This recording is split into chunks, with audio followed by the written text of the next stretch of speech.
Incidentally, shunting engine drivers and assistants staged a protest today at the Dematagoda railway yard. The demonstration was called off after talks with the railway officials. The railway general manager states that the suspension issued to the driver and assistant connected to the incident will be withdrawn if the three-member committee that was appointed find them not guilty. Meanwhile, the news of the phantom train was also brought up in Parliament today. A train engine had travelled almost 15 kilometres. I wish to raise a question on this incident, although there is a question related to agriculture.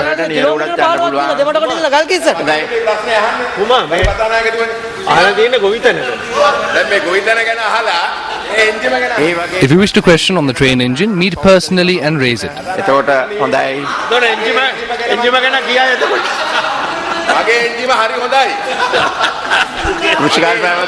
If you come to our village, you can see the engine.